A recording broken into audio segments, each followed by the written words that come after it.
Yeah, so that's awesome that a friend kind of gave you, some cards or packs and kind of got you back into it. I was not. I had a couple friends, one friend mainly who stayed. Like, he was kind of like we were all nerdy, but like everyone kind of got out of the hobby for a while. But he was kind of the one who he just kind of like very casually, kind of just like you go into his room at college and you'd have like a like a Charizard or something on his desk. Like he was just kind of that guy, and kudos to him. I mean, he's really stayed into it. Obviously not as much, but just kind of stayed into it more than the rest of us. But I heard about all the, the Logan Paul phase and everything, like all the different boosts, Pokemon Go, all the different growth cycles that happen. But it really didn't get me until Lorcana, honestly. Like I had some cards, I still had a very few of my cards from my childhood. But whenever Lorcana happened, and I started opening packs with my daughter, I've told that story a bunch. But like, I mean, it truly, like the amount of dopamine that hit me in that moment of like opening packs with my daughter, like it changed everything, and I was just obsessed. And we started building binders and doing master sets and all this, various stuff. And it's just so much fun to be able to share that with her and open packs with her. And then, like, especially as these new sets come out, like we haven't seen Bolt yet, and so like before the next set drops, we're gonna have to watch Bolt. We're gonna have to go back and watch Lady and the Tramp or whatever. Like, it just kind of gives us new stuff to do. And then, like, well, I'm not even like the biggest, like this set. I know obviously we got to see the reveals and kind of build some hype around it. But like Bolt and stuff like that, it's not necessarily like we don't have like a core connection, I would say, yet. But like especially as we get into like 2026 and get into some of the Pixar stuff, and my son by that point he'll be like 4 or 5-ish depending on when it comes out. So he'll kind of be getting into it and then like playing the game with them. Like I don't know, it's a Pokemon. I love Pokemon for what it did. I have no ill will towards Pokemon. It was amazing. The '90s were great. They have just some amazing art, but to be able to do it with the family now, and they haven't really like I know Pokemon's still big for the kids, but my kids aren't at that age yet, and so being able to share it with them and play with them and share this journey. I'm so jealous of the people who like go to set champs and like will have their kids and stuff and like they're playing like I don't know. Just I feel like family game nights evolved, and now you can like play a game of Lorcana rather than just sit down and play Monopoly for like 6 hours or whatever. Like we used to do it when we were kids. So yeah, that's I'm very very excited for the future of Lorcana and just collecting overall. It's really really exciting. I'm grateful, honestly. Like for me, it was just some buddies who were texting on a thread because like that one guy who stayed in Pokemon. And then a couple of my friends were kind of like opening packs, just like, hey, I'm at Target, I grabbed a pack, right? Just like kind of rediscovered the hobby. And we all collected Pokemon, we all collected Yu-Gi-Oh! And played a little bit, nothing serious. But then just them being on a text thread, my daughter was homesick. It's like, whatever, let's go grab a couple of packs. What's it gonna hurt? And then Elsa Stokely, boom, spiraled downhill from there. So I wasn't necessarily like some people, like you pulled the Tinkerbell and you were like hooked. Some people pulled the Elsa, they're hooked, whatever. I just like saw my daughter open a pack and I was hooked. So like they didn't even have to give me with a good card; they got me with an uncommon. But the rest is history. So. And you didn't have to learn the characters; you knew who had it. Oh yeah. It had the nostalgia. You said it 1,000 times. It's the IP where people have seen Beauty and the Beast. They love Beauty and the Beast, and they just want to make a Beauty and the Beast deck. Exactly. Yeah. And I know there's the competitive side, but just playing with friends and family. Sometimes we just get a bunch of like colors, and it's not even like the rules. Yeah. No, that's it. It does rule, and it's going to be so much fun. I can't wait to get into to be able to play a game. And I mean, it's on the competitive side. It's a ton of fun too. Like I mean, when I'm talking to people about it, like I pretty much just associate like you're kind of playing like chess, but like with Disney like characters instead. Like I don't know. That's like the vibe that I get. It's very strategic. It is absolutely. And some of the guys that I played on like Pixelborn Connect, like one guy specifically, he was an avid chess player. And he kind of quit playing chess because, he's like, he was playing like a green steel deck. And he's like, if I have like this play line and they do this, like it's very similar to chess. Like I kind of have like these moves mapped out. And I would assume that a lot of the like higher level players, there's probably a correlation there between like playing chess or at least, having the intelligence to be able to do it. Because chess itself, like you can learn how to play chess and like sure, to like learn the moves, like it take a couple games, right? Just kind of learn what pieces go where. But then once you have the fundamentals of like how to play it, like anyone can play it. Now there's Grandmaster, and then there's there's lower level. Same thing goes with Lorcana though. Like you could get out a deck, and I could teach my wife how to play it. I've taught her how to play it, but we can just sit down and after 15, 20 minutes, she gets it. And then, while she might make the wrong plays, but at the end of the day, she can learn it quick.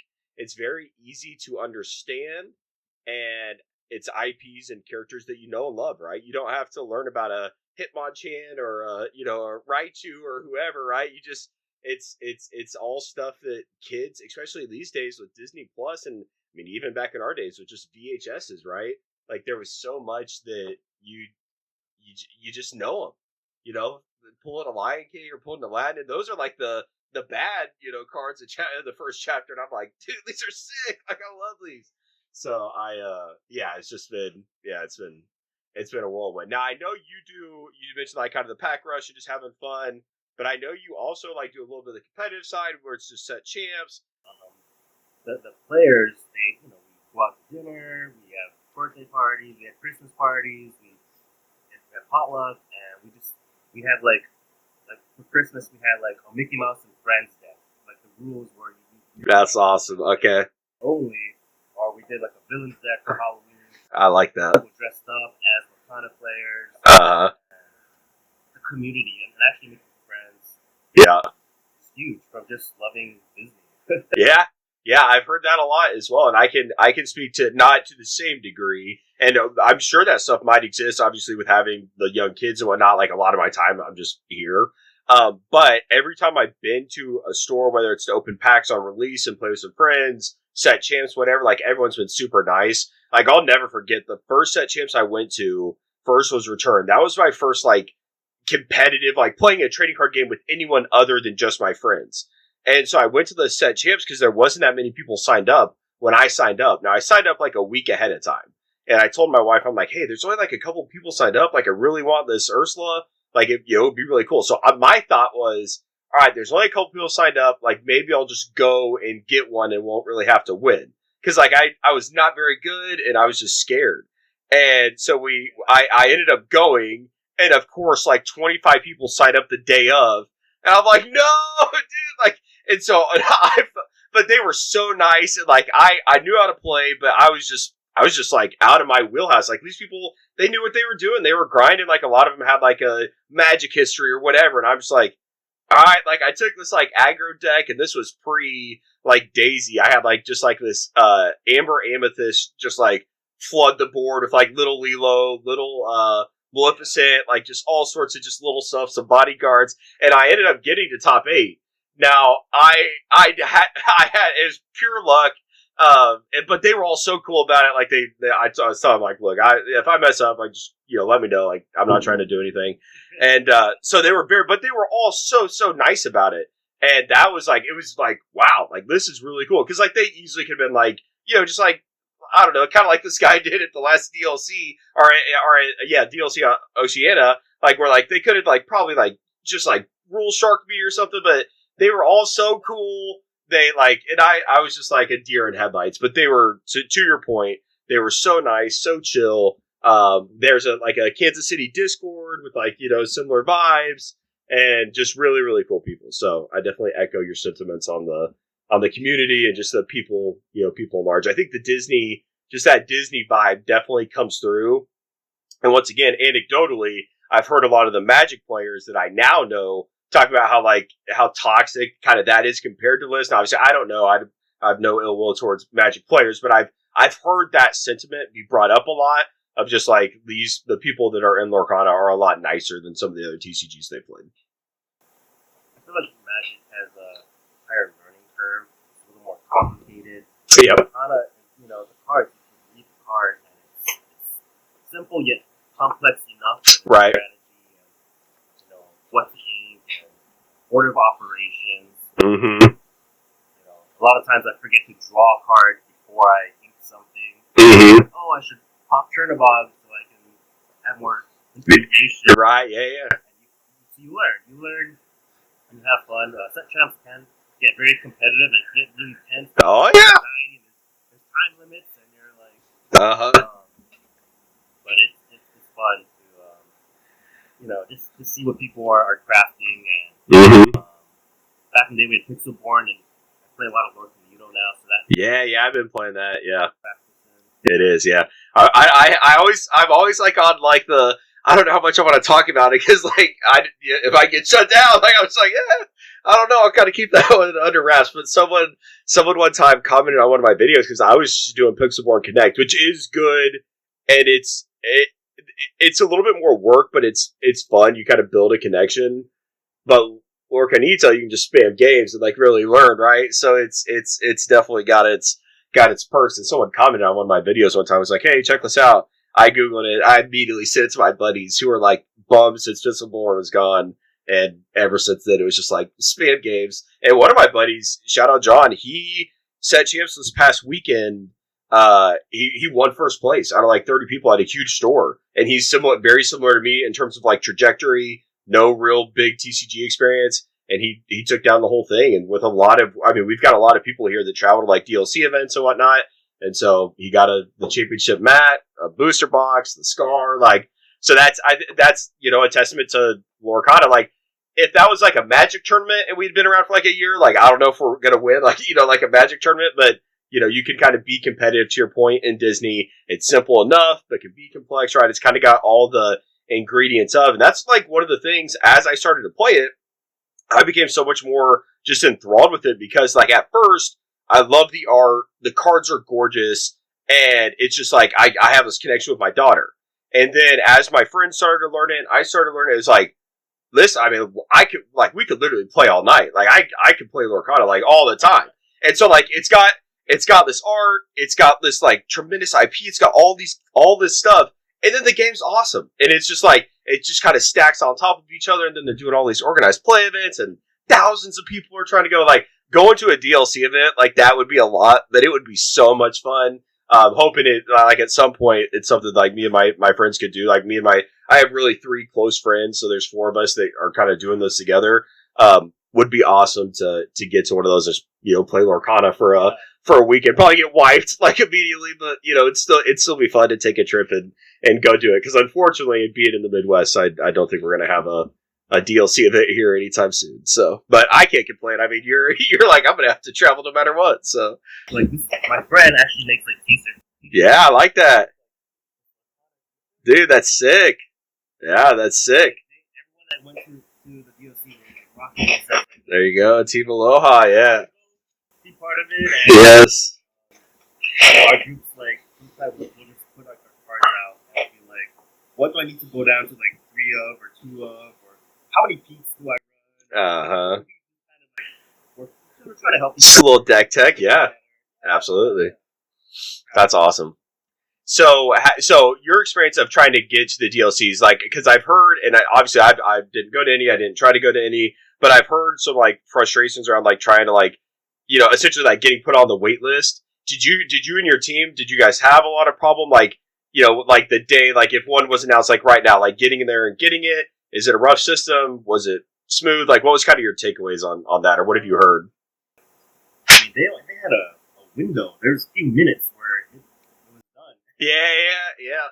That's awesome. Yeah, I heard some really good feedback on the NA Champs event being at Disneyland, and apparently, like, I saw someone on Twitter say like this was like by far the coolest TCG event I've ever been to. I think just on the premise of it, like being at Disney and like being probably in like this awesome like like convention ballroom type thing. I was thinking like for Worlds, like that's probably be like the best TCG event ever. Like Worlds at Disney World, like depending on how much Disney's going to get into this thing, like I mean they could make that thing magical. So like that. Like, who knows when it's going to be announced, all that, and hopefully we get some information soon, but, like, that's the first Worlds of Lorcana. I mean, that's like a bucket list thing. Like, that's something that I don't want to miss. Now, look, I have 3 kids and a wife, so, like, taking everyone to Disney, that's like a financial, like, I'm gonna have to get rid of this thing, like, take everyone to Disney. Not literally, but it would feel like that. So, yeah, I mean, I'm definitely gonna try and get out there, but it's just such a big task, but I just feel like, man, like that's going to just be a magical, couple of days. I've been buying up all these promos, like, I didn't get to go. Yes. I need as many of these Rapunzel promos as I can get my hands on. Yes. They are. Yes, dude. Yes, I'm still rocking. I just have foil. Like first chapter gifted with healing ones. Like I need the prize wall, like for sure. And I would have bought them, and I should have bought them, but so many people were just saying like, hey, there's like a ton of these out there. Like everyone's getting side event tickets, everyone's getting them from the prize wall, and there's like so many of them. And I'm just like, all right, well they've kind of been around $800 like since they came out, like right around there. It's like I can wait on it. Like if there's truly that many, like they'll come down in price. Nope. Now they're like 150 or 160 a piece. Like I could have got a play set for 400. Now it's like 800. It's like Jesus. Like that escalated quickly. Yes, it is. I'll give them credit. Like in why, like kind of like have some criticism on the communication stuff. Like I mean, could you imagine like starting a TCG and in 18 months you're like worldwide? Like that is like insane. So like I feel like the community is very hard on them, but like to think about how quickly they've scaled this thing to the world from nothing to like worldwide. I mean, like that's pretty insane. Their rollouts have been awesome. And I talked to I call him a friend. I don't know if he'd call me a friend, but he's a huge Pokemon collector, very well known. And I've just been messaging him about Lorcana because he's been in Japan.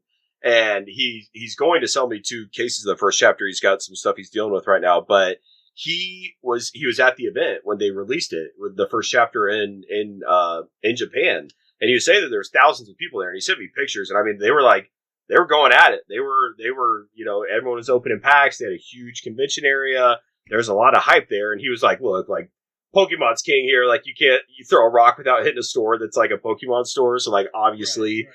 They're gonna be up against it. But Mickey Mouse is it's a worldwide brand, right? Everyone knows it. They were excited about it. I said in my video the other day, I hope that we don't just buy it all. Which I mean, once again, that's on Robert's word. They've got to print to demand. They've got to have that stuff ready. But I hope that they have enough to get their hands on it, build decks. Go to a DLC event or set champs, however they're going to do that there. I can't remember. Have they announced if they're going to do a DLC there? I can't remember if I've seen that or not. In Japan, in China or Japan, either. I don't know if they've, because I don't know if they're waiting for Worlds to do a DLC there. Because I mean, obviously they did that with Oceania, so I don't know. I can't remember if they've done that or not. If they are, it would make sense. But I just hope that they can enjoy it, get the cards, and have enough. The Rockstar Stitch is yeah, hey, come on, we back! Come on! I'm gonna take a trip. Yeah. Sorry, wife. I'll head over to Japan for a couple weeks. I gotta win some tournaments. Gotta get some more stitches. Yeah. That would be really cool. And yeah, I think they get a set every 2 months. So they'll get Floodborn in, a month, I guess, from now. And then they'll get Inklings in a couple months. So I guess maybe, well, I hope in that, I don't know. I could see it either way. If that is their release schedule, which I think it is, it's bi-monthly, you're going to get a new set. Then, like, how would that work for Worlds? Like, it's going to take them, like, that cycle, it's going to take them a long time to get caught up. And so, because, I mean, we're getting ready to have set, 7 here? And but if they stay true to that bi-monthly schedule, then they're only going to, like every 2 months they're going to set, every 3 months we are. Like that, there's only a month between each one. And so they will catch up eventually, right? But it might just not be till after, like, the first Worlds, which, I'm sure, look, it's the 21st century. If they want to go, they'll be able to buy the cards in English or wherever and, and make it happen. They can learn the game, for sure. But yeah, they just might be a little bit short on their cards for their native language. But they would have to obviously qualify and whatnot. But so hopefully they get a chance. But regardless, exciting for them to already be out in China and Japan. And yeah, once again, to your point, getting the opportunity to get the first chapter again and open it. And like I said, I'm really excited to pull those with my daughter because I had like some Japanese, like old back cards and stuff like that in my binder as a kid. And it was just like it was so weird. Just the idea of them like being different. Like I just felt so special. Like even like, give me like my Hollow Scyther or something. It's like, yeah, like I have this Cubone. It's like, it's a Japanese card. Like, it's really cool. Like, I don't know. It's just something about it being different was really cool. So that'll be, like educational. It'll get her just like thinking about the world and whatever. Like, it'll be, I'm excited to definitely open some boxes with her. Now, my friend had quoted me $45 a box per case. So I don't know what the total price of that would have came out to. But now boxes are going for like 70 to 75. So I'm wondering if he's gonna hold true on the price that I was quoted. But he'll probably be like, actually, it's doubled. So wouldn't be surprised if that doubles. Yeah. If you look at Japanese Pokemon cards and you give it a few years, like, people realize they ain't gonna reprint this. Yep. Time goes by, and like you said in one of your videos, it's just a solid investment. It's kind of hard to keep stuff sealed, so you gotta look at it. It's so hard, dude. I have to like bubble wrap it, put it in a tote, I get it out of sight, out of mind. Like I can't, if it's near me, I'm ripping it. Like that's what I've learned about myself. Like I've just gotta eliminate the idea of like seeing it. Like, a lot of these like YouTubers will have like a million like boxes behind them. I'm just like, ooh, what's in there?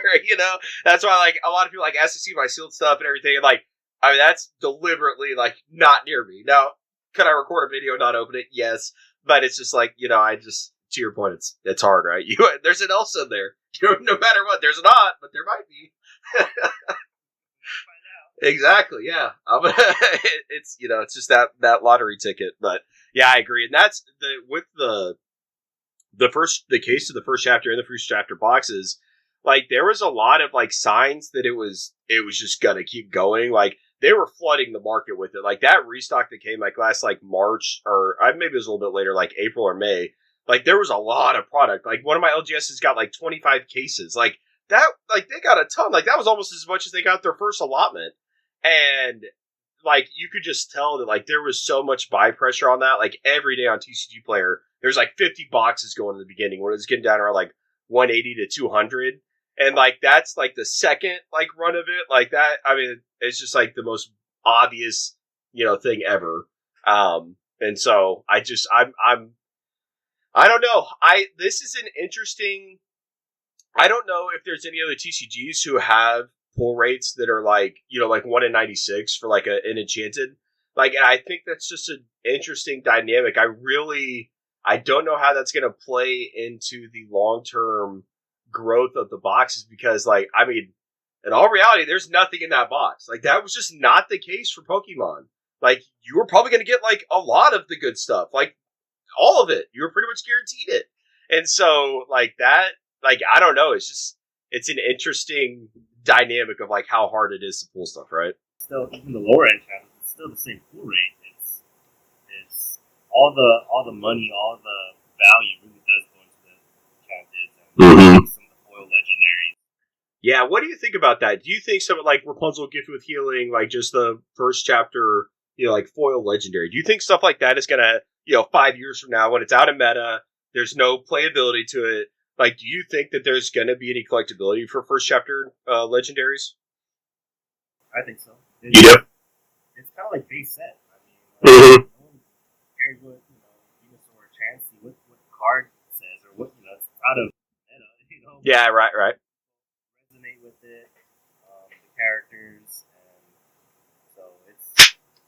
But I do notice in the market, everything tends to follow the playability of the card. Like, absolutely, yeah. We're talking about like Tremaine and Goofy, who, yeah, there's probably like I talked about Olaf, and I'm like, Olaf is just a beautiful card, but it's not that playable.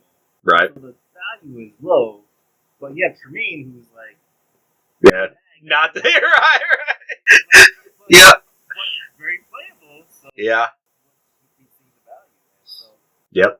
The players are really dictating the market because people want them in their decks. Absolutely. Yeah, the one exception there is like the Elsa. Like she is playable, but like I have never seen anyone with an Elsa in their deck. I've seen every other enchanted that's meta. I've never seen an Elsa.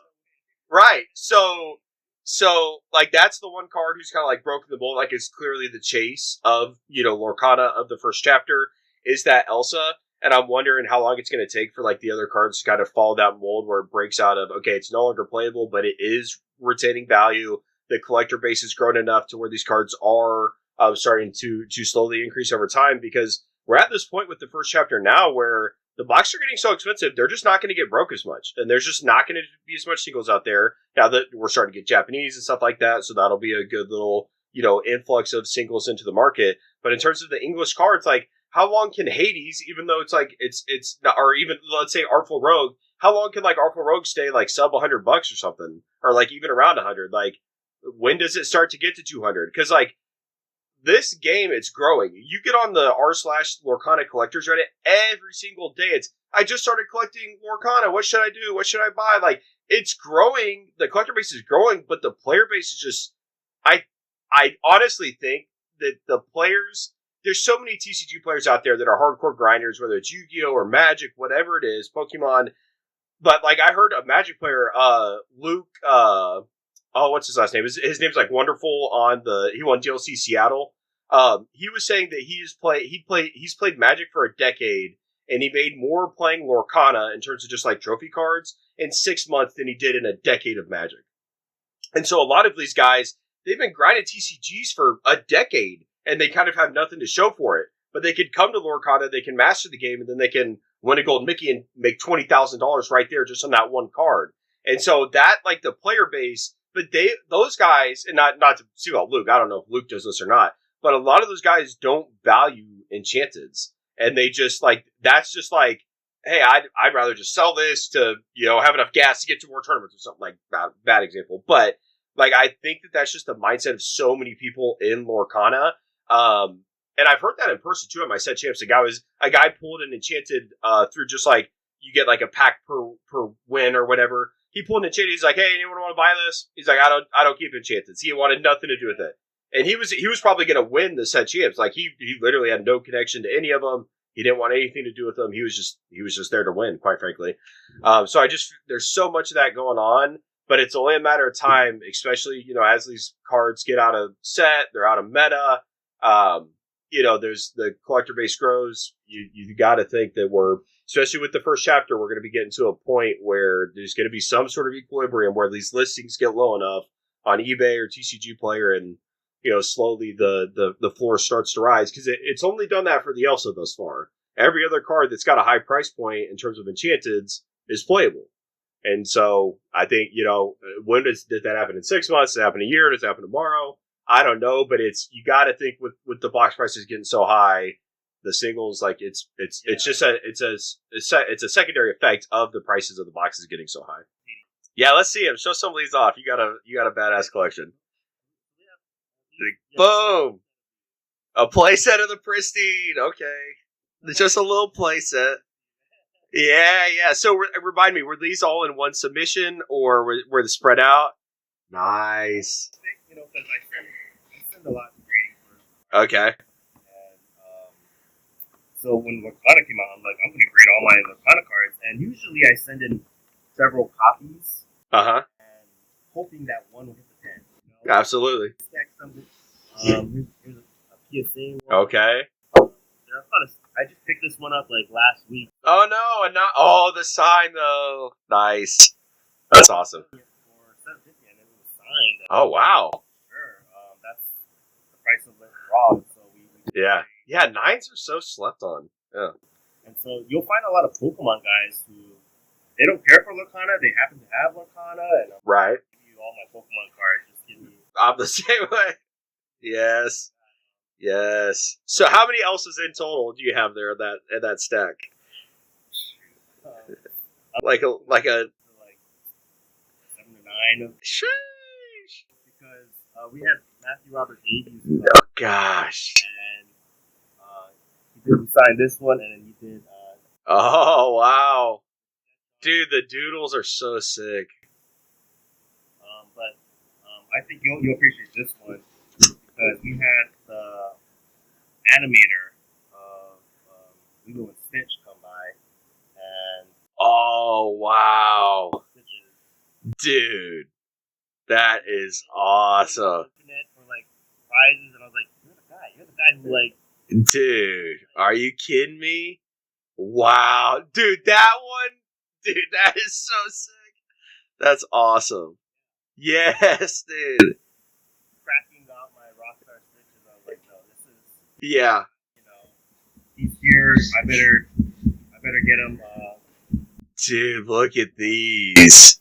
I'm just like, take my money and. Yes, dude. This one was one on Uh-huh. still drying, and I'm like, okay, and I put it in the sleeve, and like everything just started. Oh no! Operator error. That's hilarious. Oh, dude, the Dragonite. So what's the story behind that one? Why the Dragonite on the Artful Rogue? I'm not sure if this one was Kendall Hale, but he does like other like Spider-Man on Okay. other. It doesn't have to be Disney related. I like that. Dragonite's one of my favorite Pokemon. Someone had a Charizard. I was like, can you do a Dragonite? Yeah. And so he had to like buy certain colors. He's like, oh, I didn't even have the right 10 colors. Oh, okay. Nice. That one's good. That's my favorite Artful Rogue ever. That one looks good with the Mickey on it. That's great. Yeah. Oh yeah.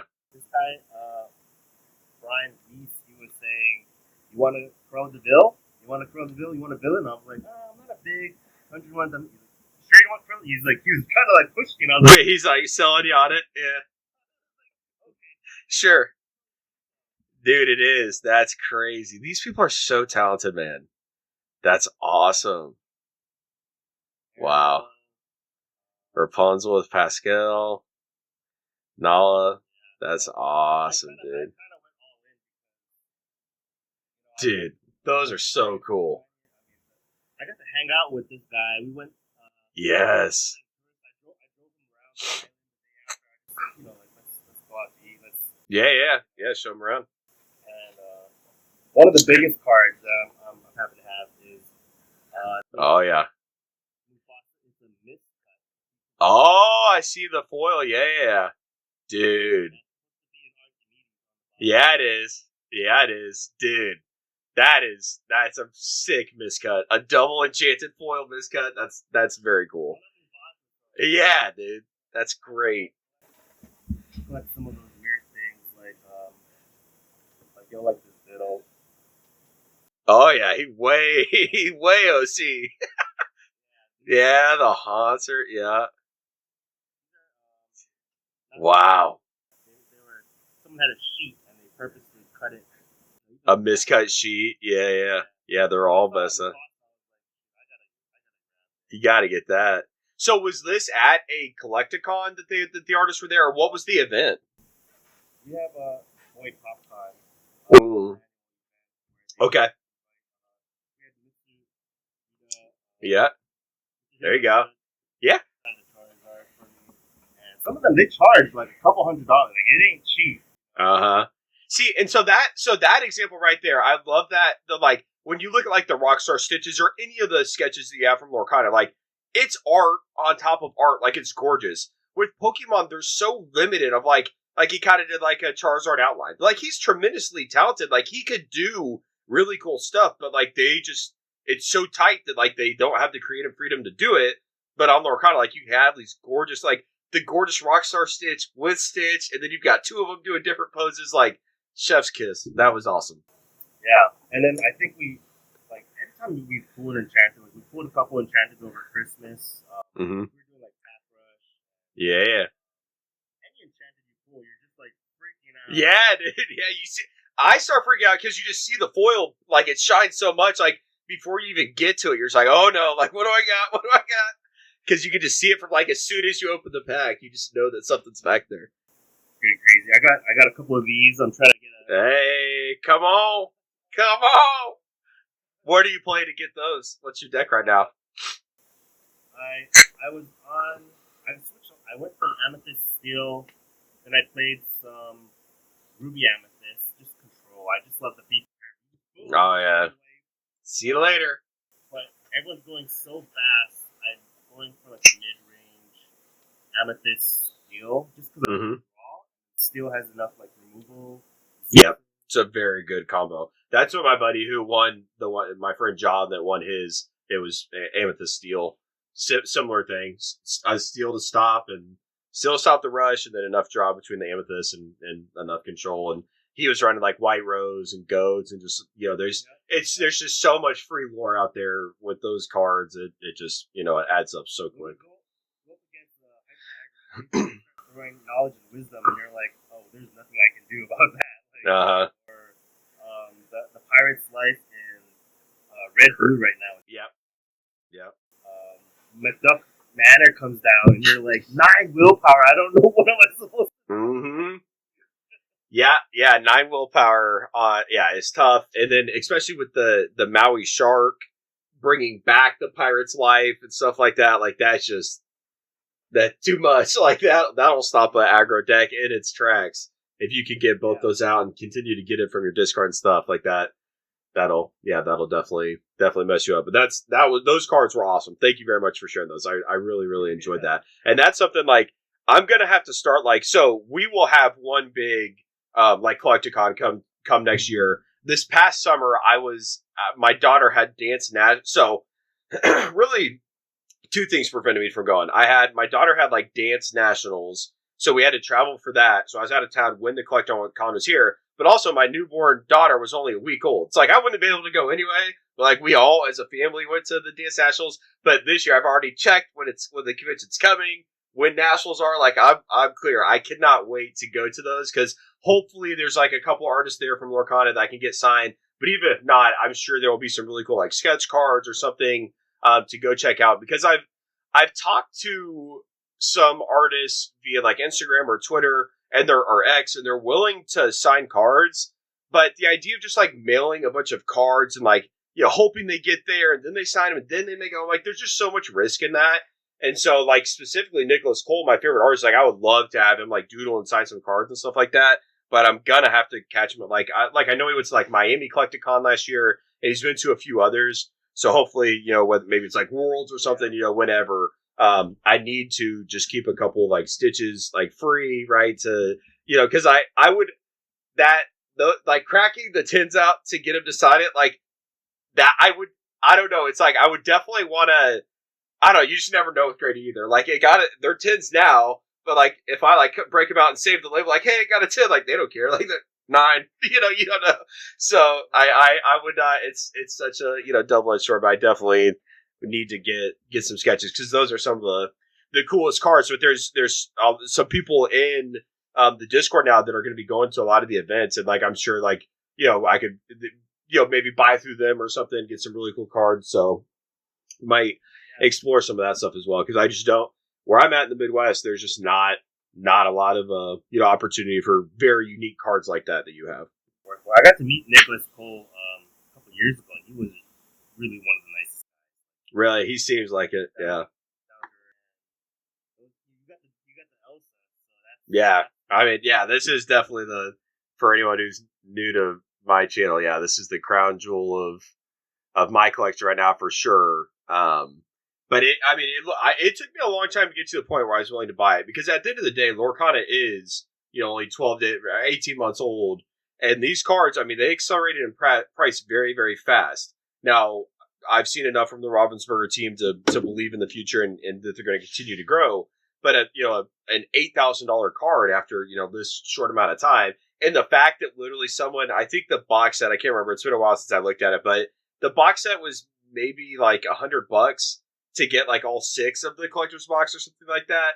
Like, dude, like could you imagine like just go back to D23 2022? I mean it was, from what it sounds like. Because I've talked to people who were there, as soon as it was announced, like people were like, okay, I got to get my hands on these. And so it was like a mad dash as soon as the doors opened. And then they sold 300 and then they shut it off. And then 300 the next day shut off, 300 the next day shut it off. And so, I mean, like it was like people knew, they didn't know, but they knew they wanted to take the chance, right? Like who wouldn't for $100 to get at least 6 cards? And then the fact that they're the only first edition cards, they're like relatively hard to grade. Like, I don't know, like, yeah, they're just as sound as it gets, in my opinion. I'm very, very interested to see on, like, the Grail side, like, the Elsa versus the Golden Mickey, because there's, 500 Golden Mickeys, there's 900 Elsas. The Mickey appears to be getting a gym at grade the majority of the time, but it'll probably settle somewhere around, like, 70 to 80%. But the Elsa is only at, like, 60. But there's more of them, but it's the first edition stamp, and it's the first card ever, right? Like, I don't know, it's just an interesting thought process, because typically I lean on the side of scarcity, and the Golden Mickey's more scarce, but I just feel like the prominence of the Elsa might outweigh it in this scenario. What are your thoughts on that?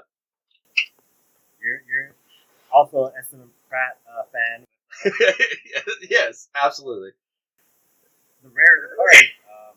Yeah. To win one of these gold Mickeys Yep.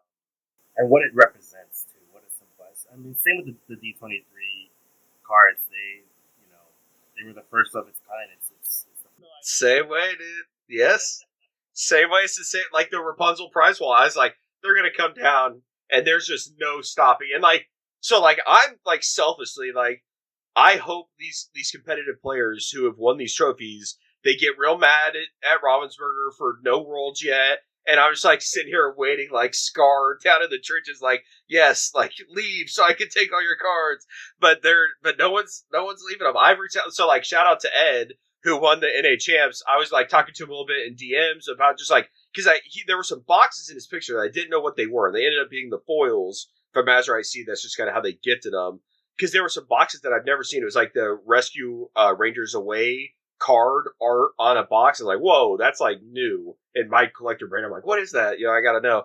And then I was like, hey, like if you want to sell your cards, let me know. And he just didn't respond. So like these people, kudos to them. They know, they know what they have. But I'm selfishly like, all right, Ravensburger, like, you can maybe drop the ball for a month or two. Like, let's get some uncertainty into the market so I can, get my foil Rapunzel, foil Cindy, Let It Go, Dragonfire, Golden Mickey. Like the Golden Mickeys, I'm not gonna be able to get anytime soon. Ultimately I had to pick.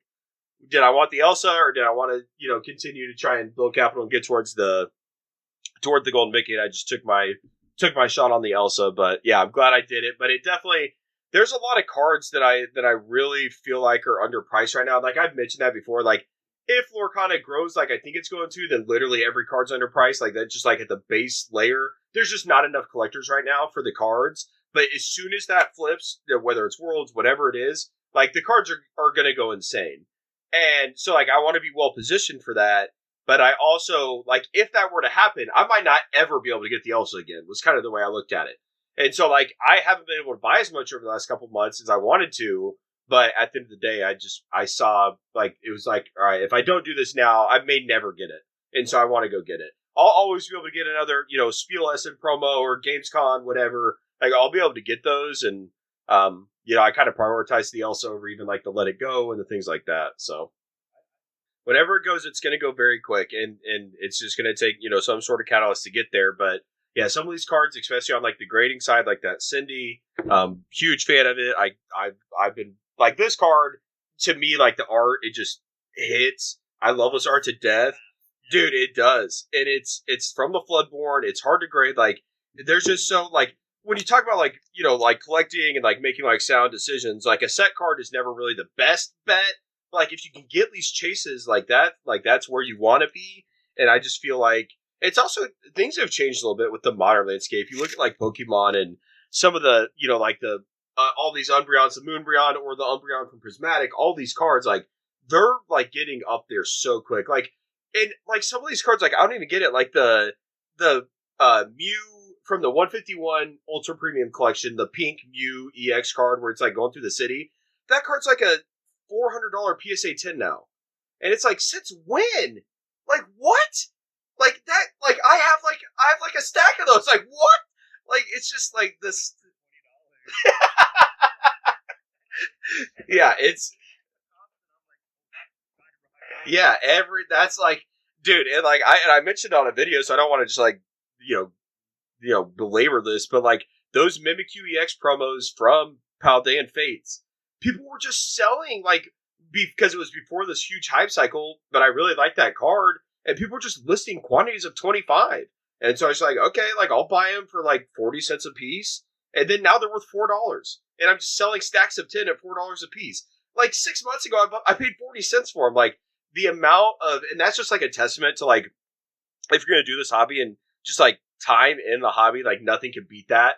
As long as you just buy cards that you like and you have the time in the hobby and you're not just like, oh, this also went down 5%, like I'm selling it. Like if you were to just like overreact over like the having a down couple months with the Elsa, like then you could lose all your potential gains that likely will come.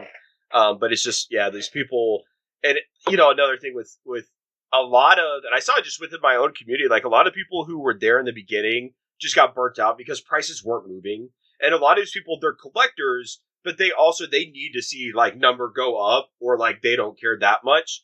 And so like it's really the people who are left now, and they're kind of like, look, the prices are incredibly resilient. They're not really going down that much, but they're not going up that much. And so it's just kind of this like gray area. So like I feel like it's flushed out a lot of the people who are only here to like for the dollar signs. And if you're left and you still got these cards, like those are the people who are gonna reap the rewards of going through this just kind of down cycle, while everything else is like literally on a rocket ship to the moon, and we're just kind of chilling here. Yeah. Like I see it like stocks, and we check it every day, but a lot of these like alternate arts that have been booming, and we want Pokemon to do well. Absolutely, yeah. And all these other TCGs, because it also keeps Lorcana like in the game. People are interested in. You don't have to like just like one TCG. People dabble in other. I mean, again, the playability of Lorcana, what is huge for me. Like if the game wasn't fun, I probably would be out of it. Yeah. I might get some enchantments here and there, but right. The playability that makes this game like, exciting. Yeah. Your deck 15 times in each game is going to be absolutely. Yeah, the game is a ton of fun, and the cards are gorgeous. Like I said, it's got all that the stuff going for it.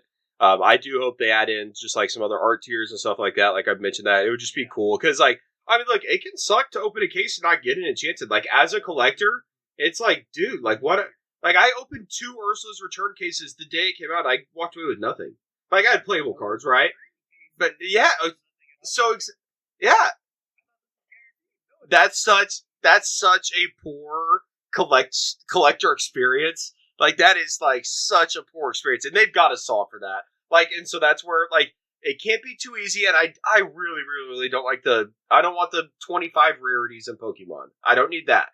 I just need 1 to 2 extra things to where like you're not completely rinsed if you don't get it enchanted, right? You still walk away with like, okay, I have this pretty card. Like, I have something to show for it. Because that, yeah, to your point, like a lot of people like came into Lorcana hyped and then like, all right, I opened a case and didn't get anything. Like that really sucks. Like I'm out 400. I don't have a TCG player account. I don't play the game. So like now I'm just sitting on all these cards. And then are they going to like an LGS and taking 50% to trade them in? Like they've got to solve for that, and I hope they do. That's something they haven't really talked about yet in terms of like adding additional arts and whatnot. But I feel like they've been so on the head with a lot of the other stuff that I feel like they've got to be seeing some of that feedback and hearing some of that feedback. And look, I'm the biggest fan of the Enchanteds. I love them to death, but we could just use one to 2 other rarities, in my opinion. 100%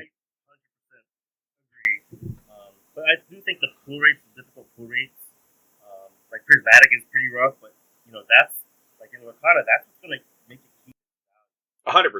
100%. And on the other end of the spectrum, like we've all been like extremely lucky when you buy, Trove or a couple packs, and you're just like, what just happened? Like this. Yes. And that's the other thing. Like the pack value, the expected value for Lorcana. There's been so many times where I've opened packs and didn't get an enchanted, but I'm still up. I'm plus EV because I pulled a Maleficent Monstrous Dragon or whatever it is. It's just like way more than what the pack's worth.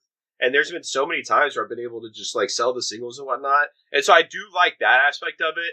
But if I could do that while also, being able to pull a couple other, art styles, I think that would be really good. But to your point, I 100% echo it. And I do not want them to get rid of Enchanteds. If I have to get a new art tier at the expense of losing Enchanteds, then I would say no. I just think they could do both, and that's ultimately what I want.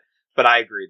The having a very, very difficult chase of the 1 in 96 hypothetically, but even on top of that, it's the 1 in 12 of the 1 in 96. It's like if you want one particular card, the likelihood you're going to get enchanted, you're not. The likelihood you're going to get the enchanted you want, you're not, right? So it's like it's all these compounding factors that make it a very difficult chase. That as a collector, I love, right? That challenge, and that's why I grade certain cards. I've kind of changed my strategy there. I do get a little bit jealous on the Pokemon side of things. Just like some of these pop reports and some of the vintage cards. I mean, like those cards are just like they've been around for so long, they're so vintage that they might have like 30 PSA 10 copies for like a set card, and that might be the most that ever exist. And like that's crazy, but like the else is already over 2,000. Now in the modern scope of things, the Moonbrow's at 15,000. So like 2015, like that's a huge difference. Now obviously the demand of Pokemon outweighs it, but just some of those like old vintage cards, like I feel like vintage Pokemon, like the high side, the PSA 10 side, like it's been priced up so much, and it still somehow feels underpriced. Whenever you look at like the Dragonite from Fossil, even the unlimited one, it's got a super low pop count, but the card's only like $3,000. But then you look at the Moonbrown, it's got 15,000, it's $3,000. It's like, were you guys not 90s kids? You don't understand how gorgeous this card is. There you go, the black label. There you go, the big dog. What's that? That's got. Oh shit! That's awesome. What's that? Like a 10? Well, that's got to be like 10,000, 15,000, something like that. Yeah, you got to sell some stuff, and that's why go at your own pace and figure out what you like and what you don't, and try and keep like the Ellis. Like I'm not selling the Ellis. Like that's completely off limits. I'm not selling any first chapter, but like some of the other I have some PSA 10 like set cards. Like I'll part with those if I need to. Like there's stuff like that if I need to sell, I will. Right now I'm just pretty much selling Pokemon, right. But yeah, it's part of it like that. And there's like sometimes like people be like, oh wow, you're selling cards or whatever. Like are you really collective? It's like that's just part of it. Like you've got to. The more you rotate your capital, the better you're going to be off in the long run anyway. And it's just part of it. It's like no shame on selling cards. It's part of it. Now you don't want to pay. You don't want to buy a Black Legal Moonbreon and then be underwater and have to sell in a month. Like that's what you don't want to do. But as long as you're buying stuff and you're making sound decisions like you are, that's all you can do. I think collectors have to be very specific with what their goals are. Absolutely. Yep. At first I was going for like the first chapter in CGC 10, and I realized, I'm not crazy about getting like Genie and Yeah, I went through the same. Yeah. Maybe, and so I started switching to like now I want the PSA 10. Maybe I'll just get the PSA 10. Yeah. You're changing your goals. Yep. I sell off all my code foils, except the first chapter. I completed the code foil set. Nice, yeah, the master set, yeah. The code foils, it's like I gotta sustain. Yeah, I'm the same way. Yeah. By selling off, I know a lot of people like to play with the code foils, and I like the regular card. I can read it better. Yeah. Yeah, the cool foils don't do it for me. Like they are cool, but like even in like when they're in the sleeve and like I double sleeve all my cards, everything, like I don't know, they just like they don't like pop. Like it's not like, oh, like that's a cool foil. Like I don't know, it just doesn't do that. Now someone stops out and chants and I'm like, whoa, like, what's going on? But yeah, the cool foil. Boom. Yeah, dude. Yeah. Dude, well, my Steel Song deck, I've got 2 raw Cindy's in there, and like when I draw those and my Along Came Zeus's, and so like there's been times where I have all 4 in my hand, I'm like, oh baby, like it's just like they flash, like it's so cool. Yeah, dude. So that's one enchant I've never seen in person. So like between the set champs I played, or even like on Pixelborn or anything like that, like I've never seen anyone with the enchanted Robinette. I'm like, does that card exist? They get a couple good cards, and then and that's one thing that like I kind of like want to flirt with a little bit of. I want to get your thoughts on like it in Lorcana, like in terms of like short term gains. Like Pokemon right now, you buy it goes up to 1 million, right? It's very, very simple. You just buy something and it doubles. But in Lorcana, a lot of the enchants like stay flat, right? Or if you can get some when the meta's down, to your point, new card comes out, okay, we're back, like it goes back up in price. But being able to, like, I'll never forget that the guy who won Seattle, Luke, I was playing him on Pixelborn, and someone in his chat, like, recognized my name. Like, oh, like, he's a collector or whatever. And he's like, and so he was talking to me. He's like, oh, you collect? I was like, yeah. He's like, hey, check this out. And this was 4 months ago-ish. He brings over a stack of cold foil docks, like hundreds of them, and just like puts them on his mat, and they're just like spilling over like a Scrooge McDuck money pile. And I was like, oh, you like that card? He's like, dude, this card is slept on. It's the best card in the set, without a doubt. And he's a former Magic player, so he kind of knows like what the meta, like, dude. And now that card is like everyone's talking about how OP Doc is and all this stuff. And I'm thinking back like this dude knew it like 5-6 months ago. Like he knew, and he put his money where his mouth is, and now a cool full Doc. I haven't looked at it, but he's probably 4x what he paid for it or something. So like, have you tried to make any of those plays yet? In terms of just like this card, like I think it's a lot better than what it's priced at. So I'm gonna get a couple copies. Like, have you done anything like that just on the small side? Not so much. Like I don't sell on TCG players, so it's actually hard. I'm trying to be more cognizant of like, because like I'm more of just like, all right, I'm gonna get this promo, I'm gonna get this enchanted, like get this trophy card or whatever. Like that's where my mind goes. But I feel like I'm ingrained in the game enough to like, I need to start calling my shots a little bit on like some of these like more playable cards that maybe are getting slept on. So that's something I'm going to try to do a little bit more of. It's something that I have not done because I just gravitate towards the cool shiny stuff. But just like going back to that example of Luke, like I mean he's just an experienced CCG player and he knew. I think that it's at the end of the day it's just fun. Like it is just a lot of fun, especially for us like former Pokemon kids.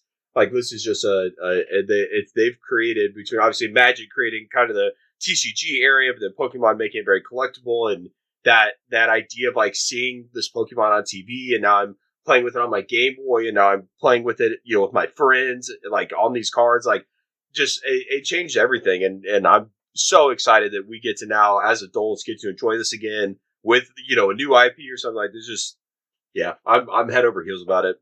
Yeah, when like Toy Story 5 comes out next year, like if I can take my whole family to go see that, and we get like a movie promo that like coincides with the release of Pixar into Lorcana, like some Toy Story set, like I mean, take my money. Like, what are you doing, dude? I mean, Incredibles was like, yes, dude. There's so many IPs in Pixar that are just insane. Yeah, that's one thing. There's license. Yep. Yeah, there's all these weird ones that they can't, like, there's different licensing. Obviously, Disney's massive and different licensing to different, different IPs, but Pixar has a lot of really good ones that'll be included for sure. Everything else has to be in order with, your finances, and that's huge, it's easy. Yep. So easy. Too easy these days. Maybe just being happy with just one copy, and playing the game, enjoying the community. Yep. I'm actually a counselor, so just taking care of like your self care. There you go. People around you, finding purpose and meaning, and even spirituality, friendships, and there's a lot of people who went through economic like hardship, where this is a luxury, this is a privilege to just enjoy. Absolutely. In general. Absolutely. Have, other real, they're going through grief, they're going through just suffering and health issues and loss. And so, taking care of yourself, taking care of your loved ones, that's what I always advocate for. And at the end of the day, like, these are just, possessions and all the fires that are going on. Oh, man, yeah. It's tragedy. Meaningful, people enjoy collecting, but at the end of the day, it's like, keep what's important, what's really important in life. Yeah, your absolutely. Father, your husband, these things need to take priority. Absolutely. Your newborn, and it's like, making sure the right things are, because you can easily get that too. Oh, yes. This day and age, the internet, it's exactly, yeah. So many, you have unlimited, buying power at your fingertips. But yes, and very, very well said. Very important to keep all the stuff that matters in front of you, right? This stuff's fun. It's awesome. There's a lot of money tied to it, but at the end of the day, it's shiny cardboard. It's a game, and that is how it should be treated. Despite as much as I might overanalyze it, at the end of the day, that is it, and that was very well said. So yeah. People use this as like because people are going through just tough times, that they turn to this as an escape. Same how they did with Pokemon. It's like they found friends over this. They found a way to just meet up with people, play a card game that they love, and not worry about all the hardships. But people are going through hard times still from economic recession things, and I lost a lot in crypto. I put in too much money in crypto, and I was just like, oh man, like at least I understand TCG. You know, like, at least I can own. I'm safe here. Yeah, yeah. Like, you're not going to get rug pulled, Yeah, yeah, I get that. When it comes to investing, it's a fun investment. Mm-hmm. You know, making sure your money is managed in the right places first and foremost. Yeah. This is kind of just the extra side, cherry on top for other, to join the community. Yeah. Appreciate all your videos that you make, your content. I appreciate that. Yeah. Keep pushing it out. Yeah. And hopefully we can touch bases again. Yeah, no, this was fun. Definitely continue to do this. Got to see all the new cool additions you add with the sketch and whatnot. Thank you very much for showing that to us. I love that stuff. And yeah, this was a pleasure. Great spending time with you, and definitely definitely do it again at some point. So thank you, Churmander. And all just for everyone, I'll post all your links down below. He's got a YouTube channel, he's got content, he's got Instagram, etc. So I'll post all those so people can check you out. And then any final words? Like, comment, and subscribe to. Thank you. Yeah, I tried. I tried. I probably don't do that stuff enough, but that's just who I am. So thank you. I appreciate it. All right, awesome, Churmander. It was a pleasure, man. I'll talk to you later. All right, yeah, you too.